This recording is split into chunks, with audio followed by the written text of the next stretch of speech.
بە ئامادەبوونی ژمارەیەک مامۆستا و بانخواز و بەشداری هاوڵاتیان باڵاخانەی نوێی دەستگای نووری حیکمە بۆ پەروەردە و ڕۆشنبیری لە شاری کەلار ناوەندی ئیدارەی گەرمیان کرایەوە.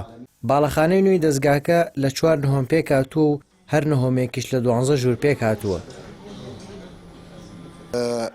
ئەوەی ئاشکرایە ئەمڕۆ کۆبوونەتەوە بۆ کردنەوەی ئەم بینای دەستگای نووری حکمە لقی گەرمیان. سوپاس بەخوای گەرە بیناکەمان نزیکەی 500 مترە مەساحەکەی 494 مترە و لە 4 قات پێک هاتووە 4 قات و ئەم هۆڵەی ژێرزەمینەمان پێک هاتووە.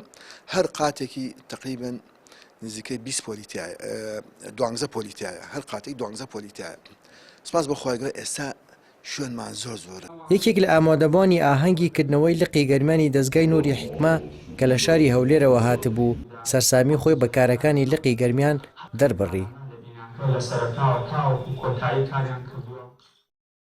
طبعا ئێمە لەگەڵ چەمبرایەک لە شاری هەولێرەوە هاتین بۆ بەشداریکردن لە هەنجیکردنەوەی ئەو بینایە نوێ و قەشەنگ و جوانە. خوا گەورە پاداشتی هەموو ئەو کەسان دات و کەون هۆکار و سبب لە بۆ بنیادنانی ئەو بینایە. طبعا بەڕاستی جێگەی شانازی و جێگەی دڵخۆشیە.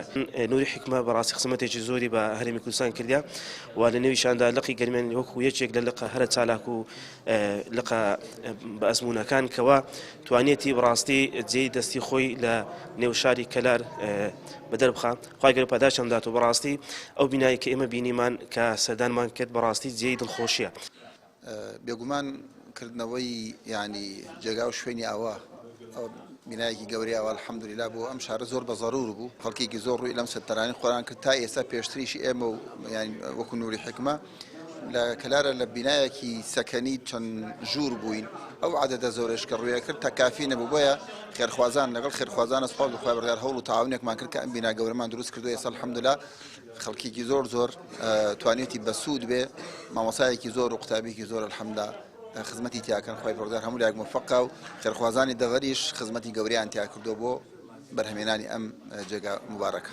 لە کۆتایی ئاهەنگەکەدا لەلایەن دوو لە فێرخوازانی دەستگاکە نمایشێک پێشکەش کرا و خەڵاتی ڕێزلێنانیش لەلایەن بەڕێوەبەرایەتی دەستگاکەوە پێشکەش بۆ بەڕێوەبەرایەتیانە کرا کە لە دروستکردن و کردنەوەی باڵەخانەکەدا هاوکار بوون.